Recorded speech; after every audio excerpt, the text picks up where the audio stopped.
satisfação que nós apresentamos na aula da matemática, o professor Jefferson, que vai falar sobre códigos e criptografia. O professor Jefferson nasceu na Vila Piloto, Três Lagoas. Vila Piloto é uma cidade submersa, é uma vila submersa. Não é mais não. Não é mais não. É que tinha virado uma base de exército também. Ah, é? A Vila Piloto, Três Lagoas, fica na grande Vila Piloto. E estudou sempre em escolas públicas, né? Você já fez em Rio Preto, ensino fundamental, né? Não, dei pra cá, foi na época do colegial, né? Segundo e terceiro. Escolas públicas, fez a graduação aqui no IBIUS, fez bacharelado em matemática, depois o mestrado em álgebra na Unicamp, álgebra comutativa, e doutorado também na Unicamp, né? Teoria dos códigos. Então, assim, a linha de pesquisa seria teoria dos códigos, tá certo? Quem quiser saber mais depois, é só procurar o professor Jefferson e ver, né, essa a linha por onde andar, né, João Paulo? E, sei lá, pleitear um estágio, né? E, bom, aqui na escola, dando aula, já faz mais de 5 anos. Né? Esse negócio, a linguagem matemática é interessante, já faz mais de 5 anos. Eu também, já faz mais de 5 anos. Sim. Mais de 5 pode ser 10, 12, 6, 34, né? Já está aqui nas atividades, participando de várias atividades do departamento. Atualmente é o nosso chefe. Você ficou como chefe 1 ano, né? E agora foi reeleito assim com uma unanimidade, né? Votação esmagadora. Sem fazer propaganda, Uma sem eleição pedir que só voto. tinha um candidato, né? Ele não me pediu voto, não pediu nada, entendeu? Bom, eu agradeço ao professor Jefferson a sua presença mais uma vez, prestigiando a aula de matemática. Vamos ver, né, João Paulo? Criptografia. Estou curioso, será que você não está curioso? Né? Certo?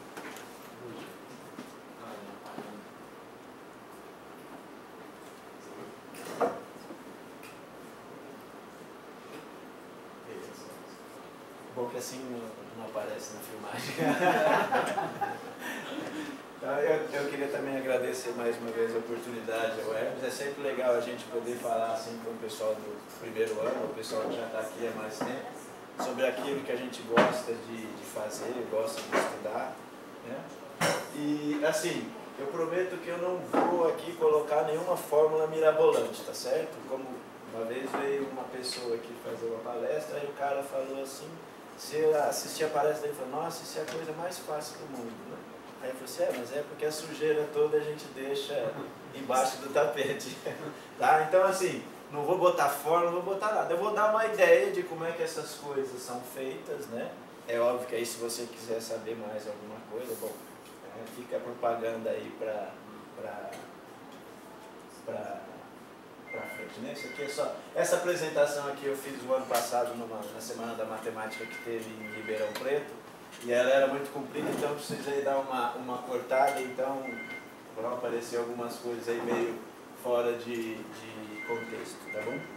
Então, uma das grandes motivações dessa parte aqui é mostrar o seguinte, olha, que a matemática, especialmente a álgebra, tem uma aplicação numa coisa que num assunto extremamente atual hoje em dia, tá certo? Todo mundo tem telefone celular, todo mundo usa a internet, todo mundo tem Twitter, todo mundo tem, né, Orkut, tá? E essas coisas, quando você manda uma mensagem, quando você fala no telefone, o que você está usando, quando você escuta um CD, né? O que você está usando ali, o que tem por trás disso é o código, tá? Alguns servem simplesmente para transmitir dados, outros servem simplesmente para armazenar, tá? E o que a gente vai falar um pouquinho disso daqui hoje é sobre esses, tá? E se você for se aprofundar no assunto, você vai ver o seguinte, olha, todas essas coisas que aparecem aí você acha, se você quiser estudar código, tá certo? você mexe com espaços métricos, espaços vetoriais, teoria de grupos, teoria de anéis, teoria dos números, aritmética modular, geometria algébrica, mais atualmente a gente tem os códigos quânticos, né, para quem pessoal lá da física quântica, né, você pode mexer com um pouco de sistemas dinâmicos, quer dizer, é o samba do crioulo doido, tá certo? Quase tudo que você imaginar, você acha, né, quando você começa a estudar códigos. Tá? Então, ó, exemplos que a gente tem hoje em dia de códigos. Código de barra, né? Aquelas coisinhas que você vai lá no supermercado, né? Tem lá o códigozinho, você passa na frente do leitor, te dá o preço, né? Se quiser, quando foi feito, aonde foi feito, tá certo?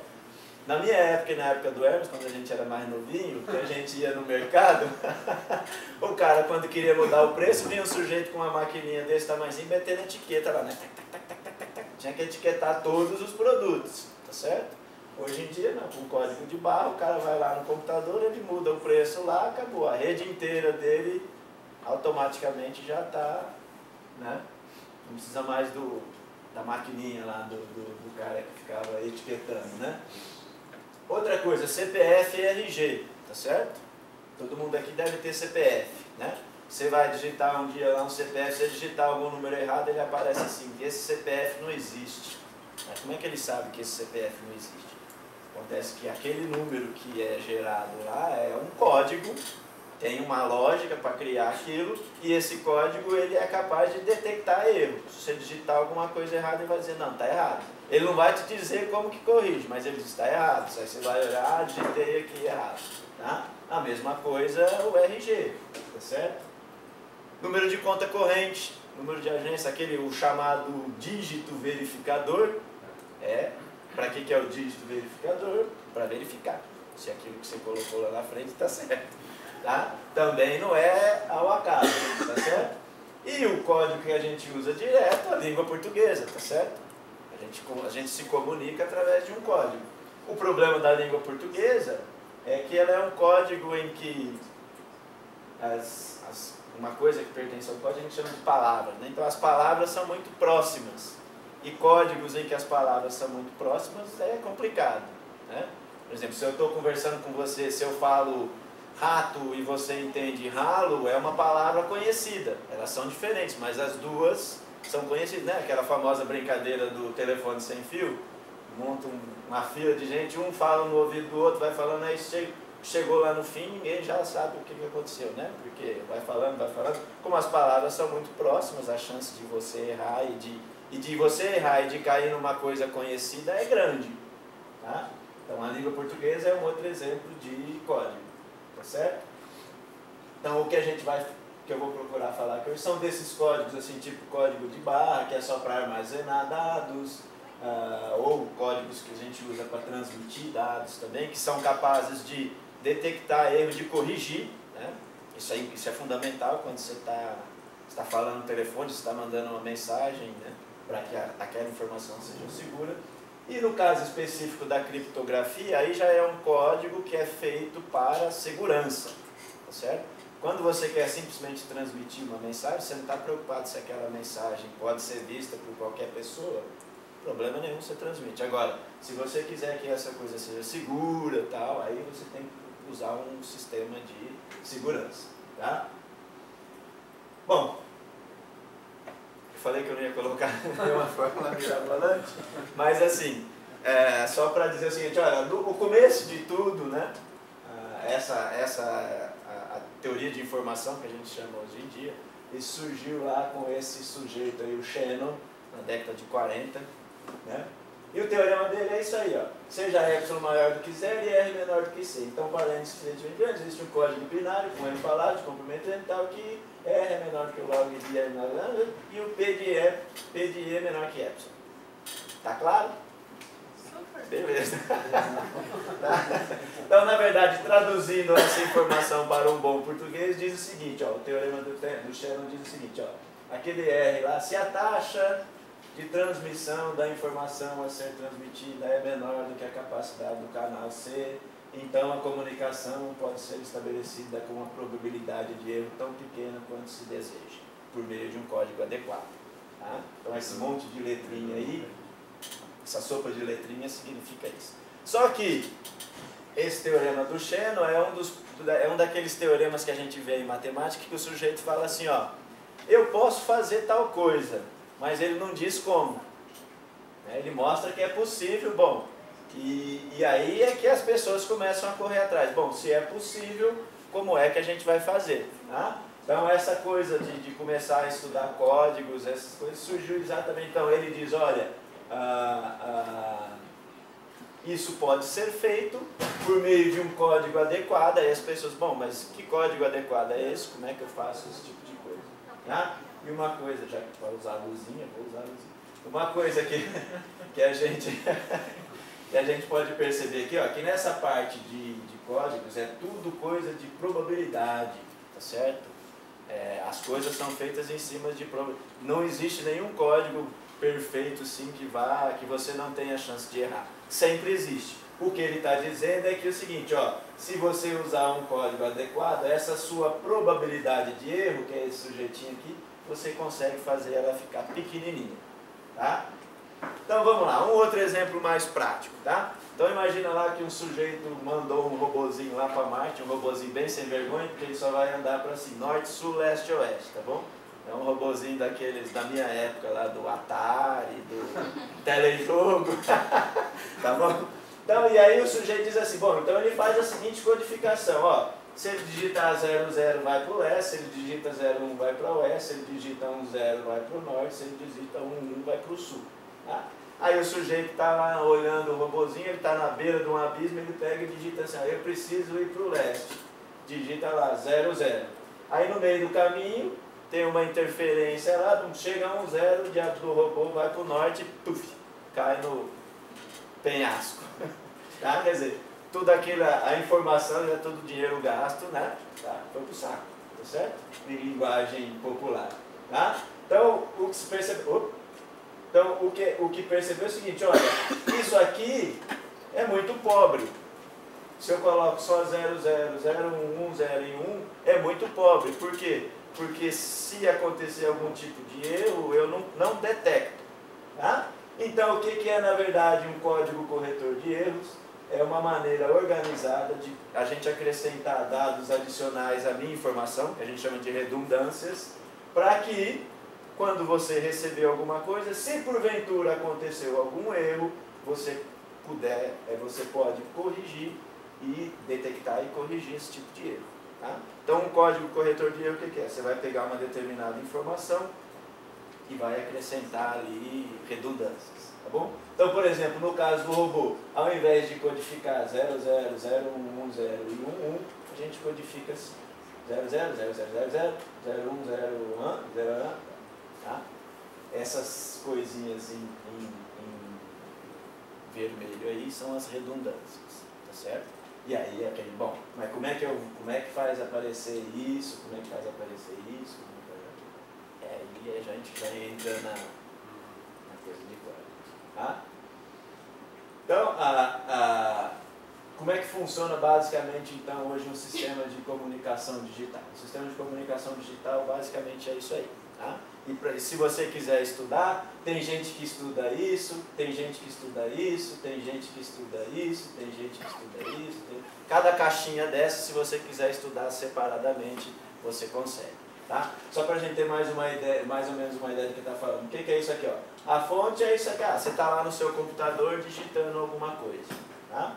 Então, a partir da fonte vem aquilo que a gente chama de o codificador da fonte. Por exemplo, né, voltando ao nosso exemplo aqui, ó, quando você escreve leste, o codificador de fonte associa ao leste o 00.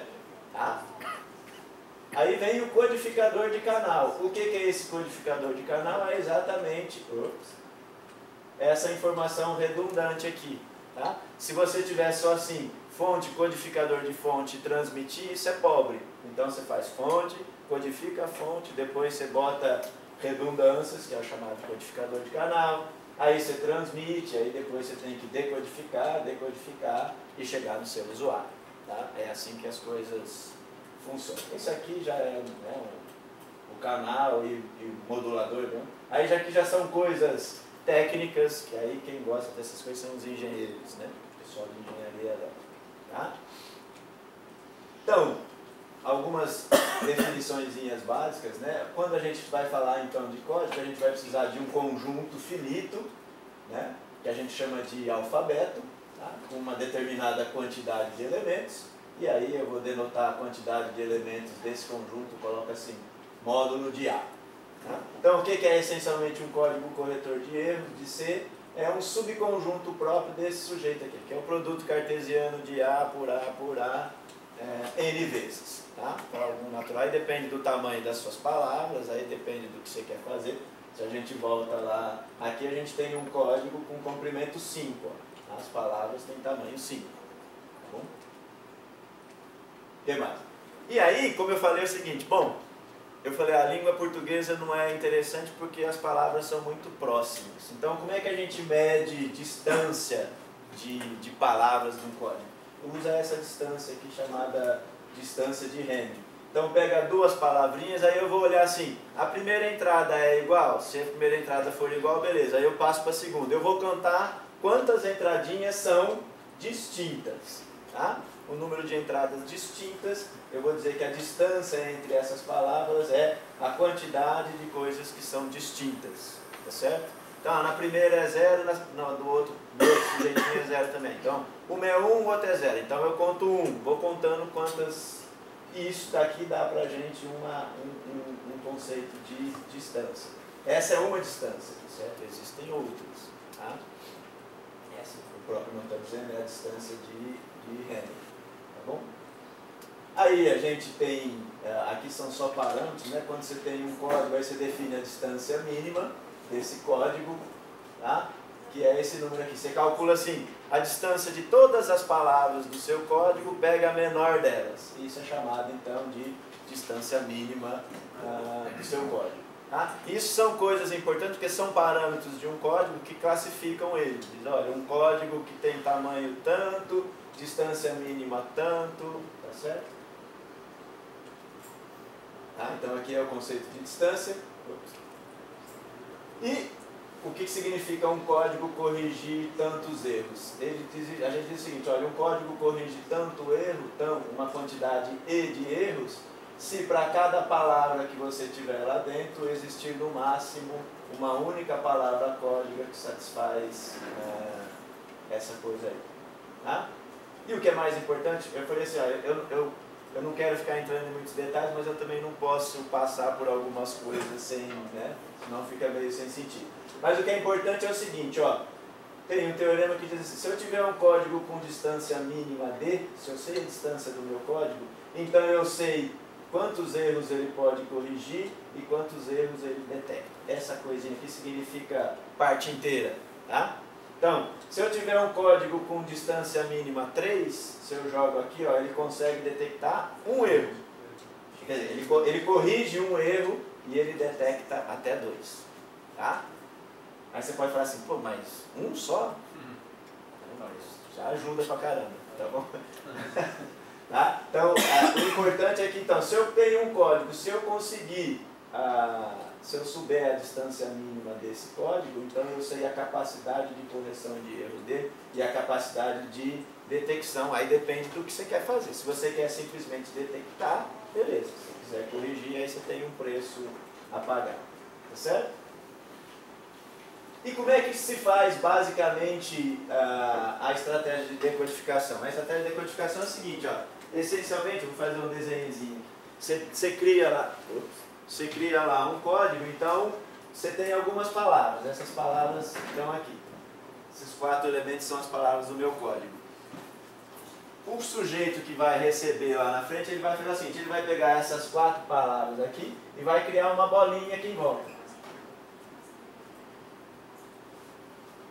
O conceito de bolinha depende do conceito de distância, tá bom? Então a gente desenha bolinha assim, mas eu poderia fazer uma bolinha assim, isso é uma bola, é só, tá bom? Mas é só como a gente está desenhando, está acostumado a falar com bolinha desse jeito.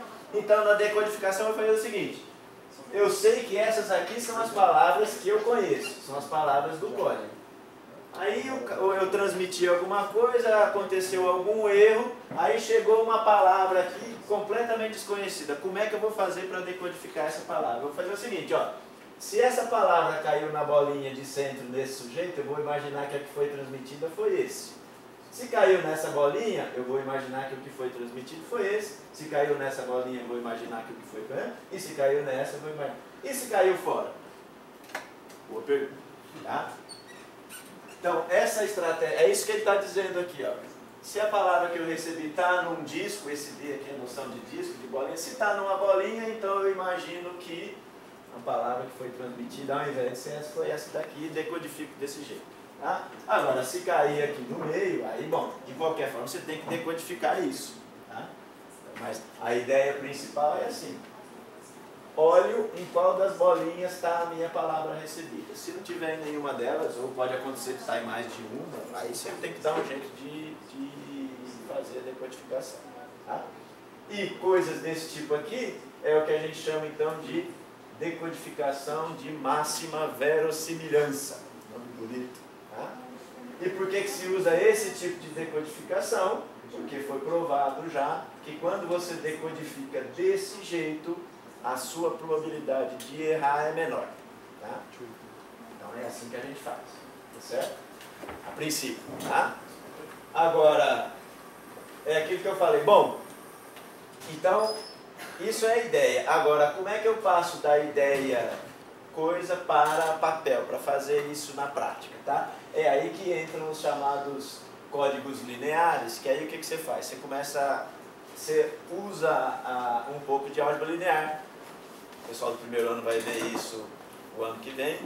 Quem está no segundo, terceiro já passou por isso. Tá? Então, quando você dá uma estrutura a mais para esse sujeito aqui, você bota lá no meu conjunto A é um espaço vetorial. Aí eu posso falar de vetor, eu posso somar, eu posso... Né? Aí fazer isso daqui começa a surgir outras coisas mais interessantes. Então eu coloquei só um exemplo aqui. Por exemplo, ó, eu pego um código desse tipo assim. Tá?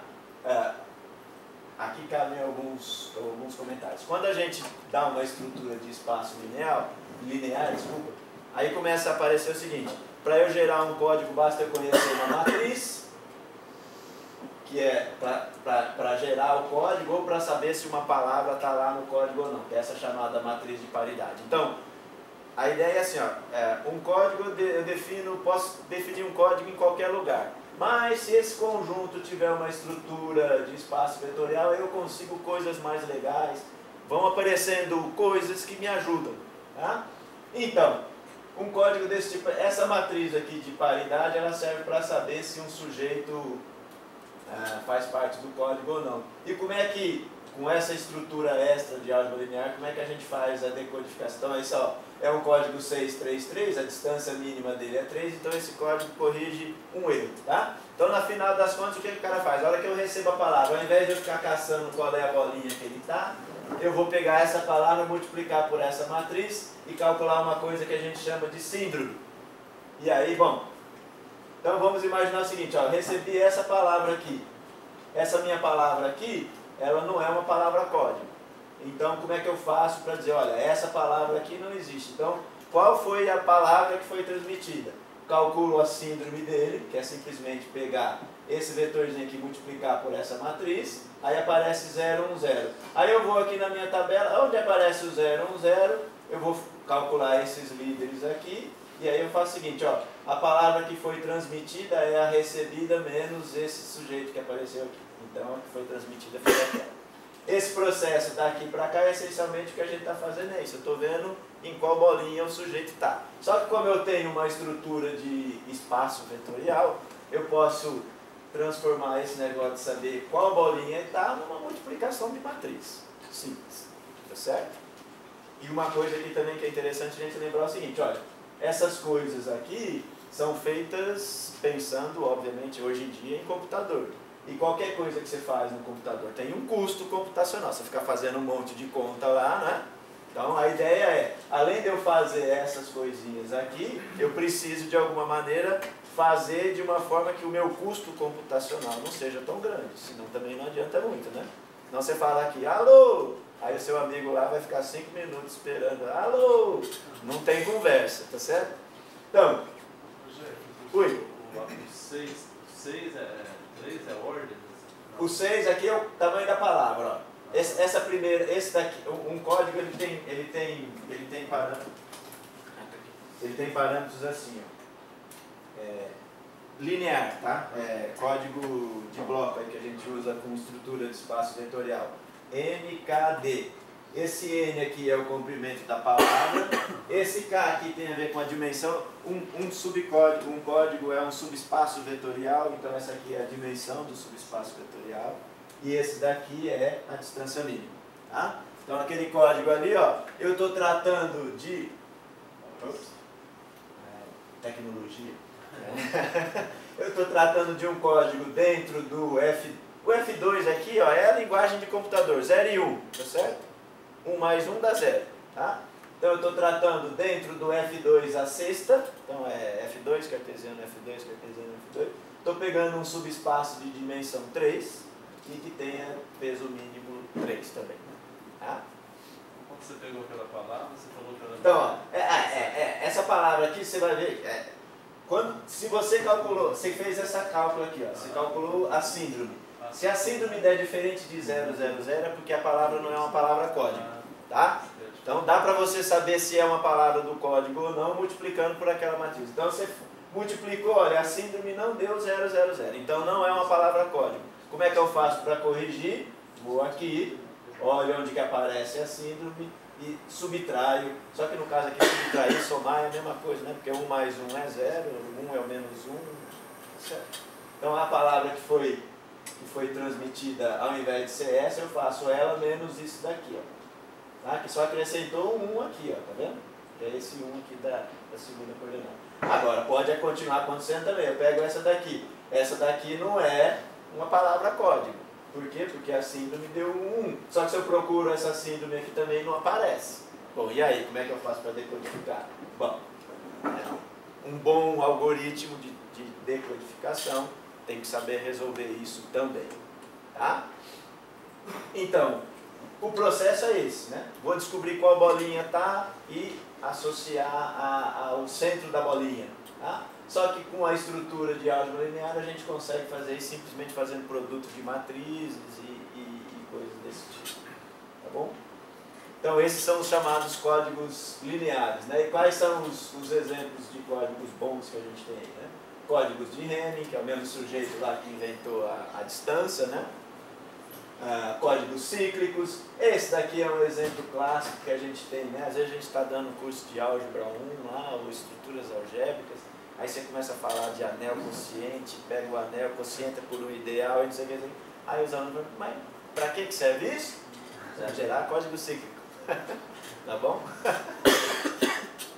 Então tem esse daqui também, BCH, né? Devido ao nome dos inventores aí, o Bose, o Chanduri e o Wallenheim. Códigos de Gopa, esses aqui são códigos que já envolvem um pouco de geometria algébrica, certo?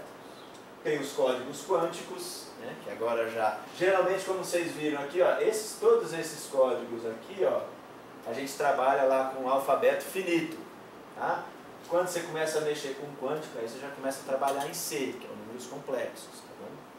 Mas dá para você trabalhar também, e a grande esperança dos engenheiros tá aqui, né? Os códigos quânticos, criar-se um computador quântico, né? Computador quântico não existe, mas já tem programa para ele, tá bom? Então, e se você quiser fugir dos códigos lineares, que tem essa estrutura de espaço vetorial, aí você tem que passar para os convolucionais, tá bom? Aí já é um outro esquema, tá? Mas assim, então essa é a ideia do que... Então se a gente fosse resumir o que é um código, você vai pegar uma determinada informação, acrescentar mais coisas ali, para que você, no final de tudo, saiba quantos erros você cometeu e corrigir aqueles erros, tá certo? É óbvio, sempre lembrando que a gente está sempre mexendo com probabilidade, né? Se você tiver um canal muito ruim que comete muitos erros também, não adianta você ter um código, né? Então você está lá, eu tenho um código que corrige um erro. Se eu tiver um canal que acrescenta 3, 4 erros, né? Você vai pegar uma palavra completamente doida lá que, né? Você não vai saber, você não vai poder ter certeza se aquilo realmente é ou não, né? Por isso é que essas coisas são feitas juntas, né? Você tem canal, você tem código, né? Cada um vai estudando o seu, procurando gerar coisas cada vez melhores, né? E só para vocês terem uma ideia, qual é tem um algoritmo hoje em dia que é o mais usado para fazer decodificação de todos esses códigos aqui, que é o algoritmo do Berlekamp e Massey, são dois, são americanos, se não me engano, né? E aí na verdade, o que esse algoritmo faz?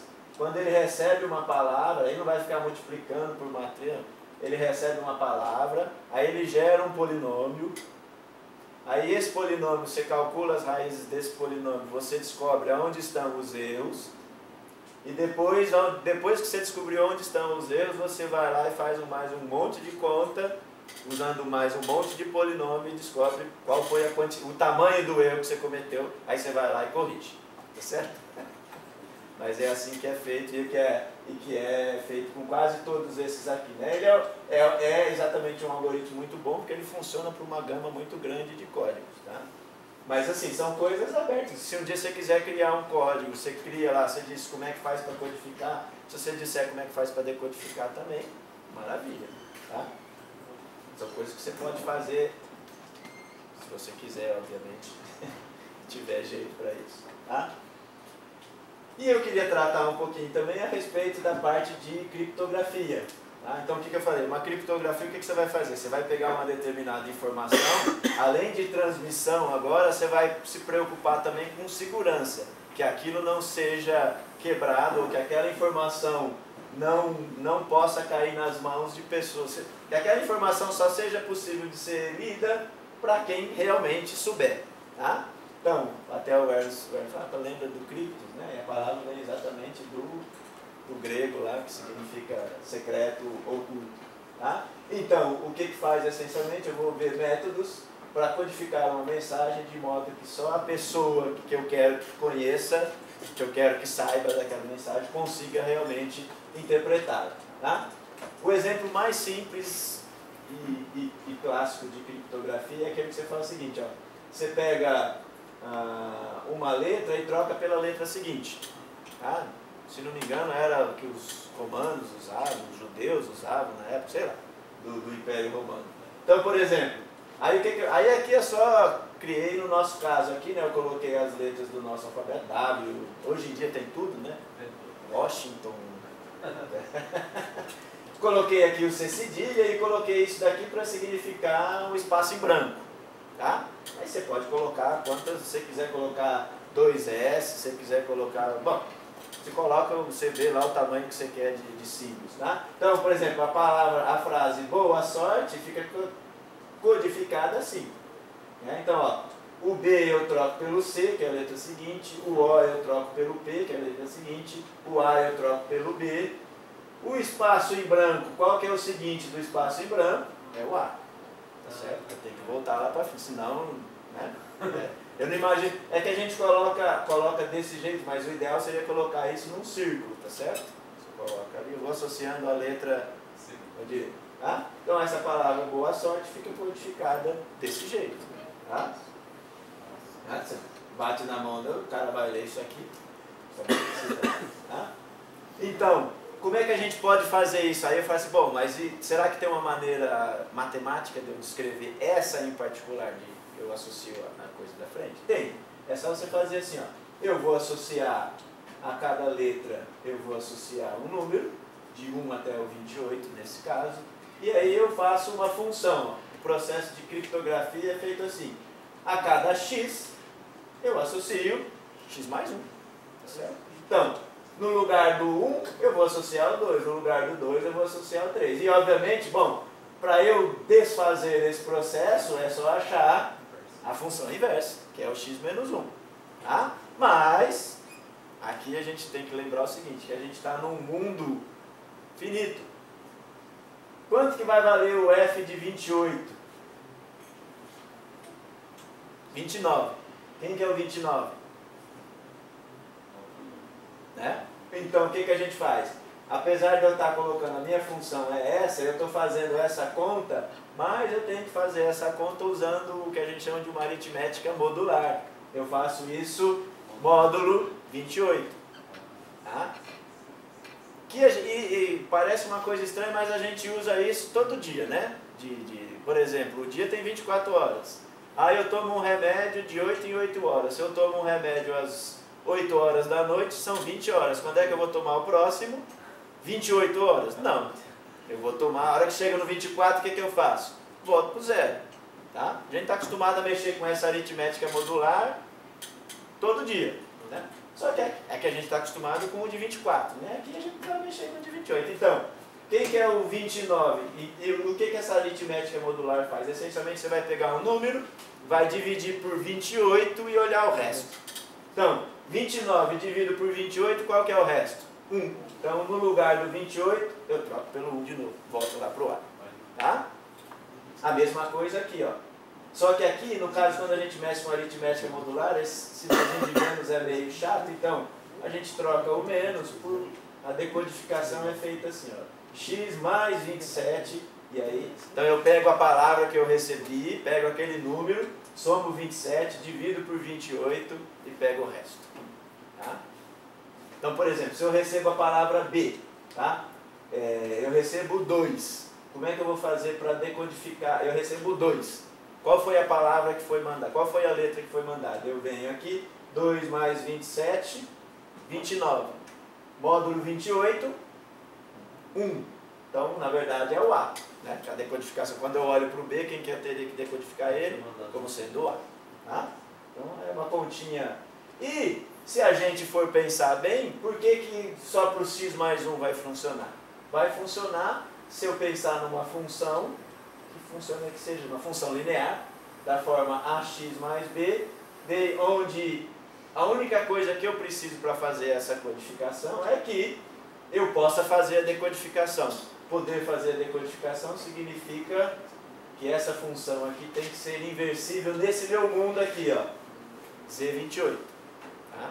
E aí, teoria dos números, para quem gosta, esse A vai ser inversível módulo do Z28, essencialmente se ele for primo com o 28. Tá? Então aí já é a teoria dos números, estruturas algébricas, tá bom? Então qualquer função que eu usar desse tipo aqui, eu posso codificar. Então, por exemplo, essa função aqui, ó, o 3 é primo com o 28. Então essa função 3x mais 20, eu posso usar ela para codificar a minha frase. Boa sorte, fica assim. Tá? E como é que eu vou fazer? Qual que é a inversa dessa função aqui? É 19x mais 12. Tá? Aí você faz o cálculo lá, aí já é um pouquinho de estruturas algébricas também, né? Tá bom? E lembrando que aqui a gente está trabalhando o módulo 28. Se você quiser colocar mais coisas, aí vai aumentando, né? Cada vez mais o seu alfabeto aí. Tá? Só que qual que é o problema desse tipo de codificação, né? Com o advento dos computadores, esse tipo de codificação ficou muito pobre. Por quê? Porque é o que a gente chama de um código que envolve substituição. Você pode contar, em qualquer língua, existem algumas letras que aparecem mais do que outras, frequência de uma letra é maior que a outra. Então, por exemplo, vogais são sempre mais frequentes do que consoantes. O A, no caso do português, é a vogal mais frequente. Monossílabos de uma letra são formados por vogais. Consoantes como S e M são mais frequentes. Então, você pega um código desse tipo aqui, uma palavra desse tipo, joga num computador, ele faz as contas lá por aproximação e traduz isso. Pode demorar um pouco? Pode, mas vai traduzir. Tá certo? Então, esses códigos de simplesmente fazer substituição, eles poderiam funcionar muito bem na época do Guaraná de rolha. Hoje em dia, com esses computadores maravilhosos que a gente, tablet, que faz continha, né? até celular. Então, isso daqui já fica muito pobre, né? Então, o que as pessoas... Bom, a gente precisa criar alguma coisa que seja possível de ser feita e que seja mais seguro. Tá? E aí surgiu esse chamado método de criptografia RSA, em 1958, criado por esses 3 sujeitinhos aí, que eram professores do MIT. Tá bom? E essencialmente esse negócio aqui, ó, para eu usar a codificação RSA, eu vou precisar, a princípio, de dois números primos P e Q. Tá? Para fazer a codificação, eu preciso saber do produto desses dois caras. E o que é mais interessante é que é o seguinte, esse número, o produto desses dois caras, é o que a gente chama de uma chave público. Todo mundo sabe.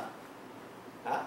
Então, o produto dos dois eu sei. Então, para codificar, beleza. Agora, para decodificar, eu preciso saber cada um deles. E aí é que o bicho pega. Tá? Então, por exemplo, ó, então, um pequeno exemplo de como é que a gente faz a codificação usando o RSA. Então, o que a gente faz é o seguinte, ó, associo a cada letra agora. Esse é um outro problema também, quando a gente associa só assim, 1, 2, 3, 4, 5, 6, você recebe a palavra 10, se você recebe o número 10, como é que você vai saber se é, ou 11, por exemplo, como é que você sabe se é 11 ou se é 1? Né? Você fica na dúvida, é 11 ou é 1? Então, para resolver esse problema, então, ao invés de associar números assim, a gente associa assim, do 10 até o 35. Tá? E aí o espaço em branco a gente troca por 99. Tá bom? Então, eu quero codificar a palavra matemática. Então, a primeira coisa que eu faço, eu transformo ela numa sequência de... troco N por 22 e vou fazer... Bom, substituo todas as letras por isso daí. Tá? Aí, então, eu peguei e escolhi aleatoriamente lá os primos 11 e 13. O produto é 143. Tá? Então, o segundo passo que a gente faz é o seguinte. Eu vou quebrar essa sequência aqui em blocos de números que são menores do que 143. Aí tem que ter alguns cuidados, também não vou entrar em detalhes. Tá? Então, eu vou olhando para isso daqui, então eu posso quebrar 22, 10, 20, 142, 21 ou 2, 102. Vou quebrando tamanhos variados, 2, 3, tá certo? Faço isso. Isso é a chamada pré-codificação. Tá? Depois ainda vem a codificação, que aí já entra uma parte também de teoria dos números, que é conhecer a função phi de Euler, o phi de n, que são os números primos com esse sujeito aí a codificação tem que fazer um bocado de conta, né? Então, mais uma vez, álgebra, ou teoria dos números, como que é. Tá? E aí você fala assim, bom, e por que esse sistema é seguro? Tá? Você fala assim, se você pensar, bom, a chave é conhecida, todo mundo conhece vão aparecer umas coisas aqui que eu apaguei, mas esse número aqui é um número conhecido, tá? A hora que você vai calcular umas coisinhas lá, envolve o phi de n, né, que é a função de Euler de um determinado número, e para você calcular esse sujeitinho aqui, você precisa saber a fatoração de n. Tá? E é exatamente isso que torna o meu sistema seguro. Você fatorar um número como produto de primos não é trivial, tá certo? Nem com computador, tá? Nem com computador. Eu fui num congresso em 2005 de engenheiros, aí o cara foi falar de computador quântico, aí ele falou assim, olha, nós conseguimos um programa que fatora o 15 como sendo 3 vezes 5 e demorou 5 dias. Nossa. Pô, até meu sobrinho de 3 anos sabe que o 15 é 3 vezes 5, se ele souber tabuado, obviamente. Tá? Então, para vocês verem que isso não é uma tarefa fácil. Tá? Então, aonde é que vem a segurança desse sujeito aqui? Vem do fato de que algoritmos para fazer fatoração de números não são rápidos o suficiente. E além disso, se você pensa, por exemplo, no sistema bancário, essa codificação, essa chave pública muda dia a dia, tá certo? Além disso, tem esse problema, né? Não é a mesma chave que você vai usar a vida inteira, você fica mudando isso dia a dia, tá? Aí são só umas perguntas que você faz a respeito, de novo, pensando em termos de segurança. E aí então você chega à seguinte conclusão, olha, as pessoas acreditam que decifrar o RSA e fatorar o N, como é que eu faço para decifrar isso, para fatorar um número, são problemas equivalentes em matemática. Tá? Então se eu conseguir um programa que faça a fatoração do N Fatoração de qualquer número num tempo razoável, eu consigo quebrar o meu sistema. Tá? Agora, qual que é, né, o que é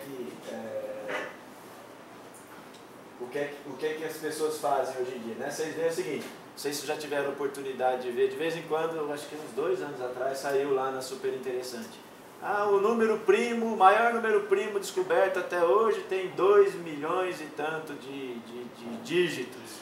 Né? Por que as pessoas ficam até hoje procurando primo que seja grande? Isso aqui. Certo? Você imagina um primo, e um fator já tem 2 milhões e tantos de dígitos. Imagina você multiplicar ele por um outro que tenha, né? Então, isso daqui. E outra coisa, não sei se vocês viram, foi o ano passado que aquele russo maluco lá tinha direito de ganhar um prêmio de $1 milhão e recusou? Então, por que ele tinha direito de ganhar um prêmio de $1 milhão? Existem alguns problemas abertos na matemática que uma determinada fundação americana diz o seguinte, olha, quem resolver esses problemas ganha $1 milhão. Tá? Um dos problemas é o seguinte, em linguagem coloquial é o seguinte, é você criar um algoritmo que possa fatorar um número e que tenha um tempo que eles chamam de tempo polinomial. Tá? Tem o tempo polinomial e tem o tempo exponencial. Vocês vão ver no curso de cálculo 1 que exponencial cresce muito mais rápido do que qualquer polinômio. Então quando você fala alguma coisa em tempo exponencial é uma coisa com tempo muito grande. Tempo polinomial é razoável, não significa que vai ser curto, mas é menor do que o exponencial. Tá? Então, se você conseguir criar um programa que consiga fatorar um número, e esse programa seja lá, eles medem lá o tempo, seja um programa de tempo polinomial, você vai ganhar $1 milhão, tá certo? E é bom aproveitar esse $1 milhão, porque mesmo que você consiga quebrar o RSA, você não vai conseguir quebrar ele, você não vai aproveitar o dinheiro, tá? Porque você imagina assim, ó, um sujeito que consiga quebrar o RSA, ele consegue quebrar o sistema bancário mundial, ele consegue fazer qualquer coisa, né? Mas não fiquem tão felizes, porque não vão ser vocês que vão aproveitar. Mesmo que o tempo seja polinomial, vai muita coisa aí. Tá? Então a segurança desse sujeito aqui, desse tipo de sistema, vem exatamente do fato de que é muito difícil fatorar o número. Daí a grande esperança, grande esperança não, é óbvio que quando se criar o computador quântico, a esperança deles é que ele consiga fazer essas coisas num tempo polinomial, e aí obviamente você vai ter que mexer no seu sistema, né? Certo? Tem que trabalhar com outro tipo de sistema de segurança. Tá? E aí, bom, eu trabalhei basicamente com esses 2 livros aqui, né, que é o do Abramo e da Maria Vilela, para códigos corretores de erros, e do Coutinho, que é números inteiros e criptografia RSA. Né? Esse aqui ele trata especificamente, como o próprio nome está dizendo, ele trata especificamente do RSA. Tá? Aí, na verdade, são 8, 9 capítulos, 5, 6 capítulos para poder aprender a mexer nas coisas, e aí ganha uns 2 ou 3 para fazer a criptografia em si. Tá certo? É isso. Perguntas? Que eu saiba responder. Você fatorar, se conseguir lá fatorar um produto de 2 primos, aí você volta, como é que era? Lá o exemplo da matemática, como é que era? Não, é que aqui eu coloquei... Não são... Como é que era mesmo? Aí, você tá aí, né? Então, esse aqui é a chamada pré-codificação, né? Então, eu escrevo um monte de livro, aí eu faço produto de 2 primos, aí deu 143. Então, eu vou dividir isso daqui em blocos menores. Aí, cada bloco desse daqui eu vou codificar ele. Tá? Aí aqui entra o feed n, entra uma conta de congruência, aquelas congruências que a gente aparece lá no curso de álgebra 1. Qual que é o resto de 7 elevado a 7, elevado a 7, elevado a 7, aqueles exercícios usa aqui, tá certo? Tá? Então, primeira coisa eu faço isso, depois disso feito, aí é que eu vou codificar cada um desses bloquinhos aqui. Tá? E aí a hora que eu recebo, eu decodifico cada um dos bloquinhos para depois, tá certo? E com números grandes... Então, eu peguei aqui, é óbvio que aí você fala assim, ó, com 143 é muito, até para você dividir em bloquinhos aqui, é até muito pequeno, eu não posso pegar o 221, tá? Então tem que pegar o 22, o 102, tá certo? Mas quer dizer, você pega outros primos aí, fica uma coisa gigante. Aí você pensa assim, ó, a maneira de quebrar isso aqui é diferente. Eu posso quebrar de um jeito, você pode quebrar do outro, ele pode quebrar do outro, certo? Aí cada um vai codificar de um jeito diferente. Né? Então, quer dizer, a gama de possibilidades é muito grande. E é isso que faz. Além disso, né, tem essa, cada um pode fazer de um jeito, cada um pode. Né? Mas o problema é que na hora de você fazer as contas para decodificar, se você não conhecer esses dois sujeitos aqui, você não faz. De banco, mesmo assim, tem gente que entra na conta do outro. Mas aí já é outra. Aí é coisa de segurança, aí já é. Não tem a ver com. Acho que. Não sei te dizer. Cartão clonado. Não, aí já é. Escapa, né? Malandragem mesmo. Pergunta aí, gente. Os números binários também são utilizados?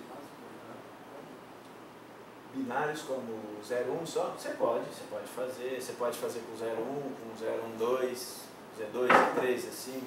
Essencialmente quando a gente está pensando em códigos desse tipo aqui assim, né? Códigos.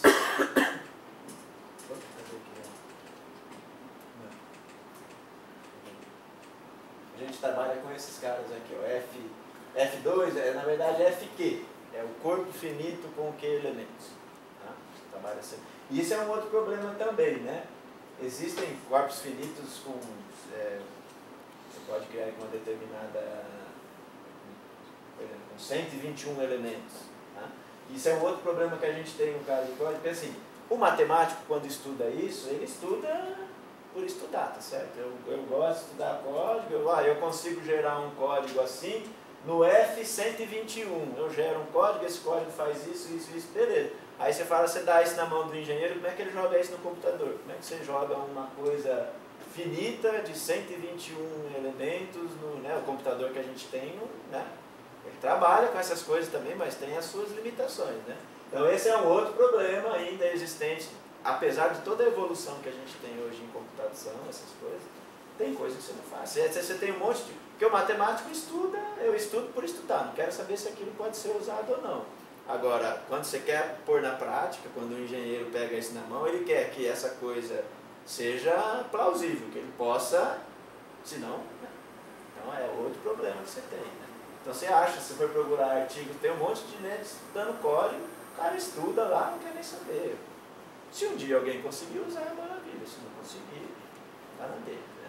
Então tem esse lance, né, que é um bom trabalho para um matemático também, né?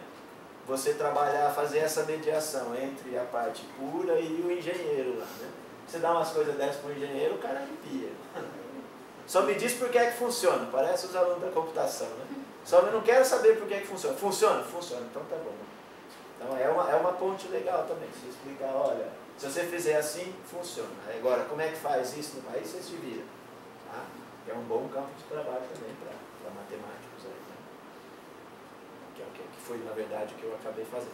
E além disso, né, se a gente voltar lá para o começo, aqui, quando eu fiz o meu doutorado, eu trabalhei nessa parte aqui, na parte de geração de códigos, de analisar desempenho de códigos, coisas desse tipo.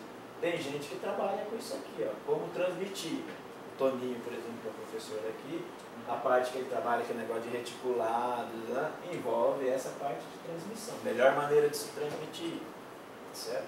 Então, aqui, o que você quiser fazer, tem para todo gosto. Tá? Tem para todos. Tem para todo mundo.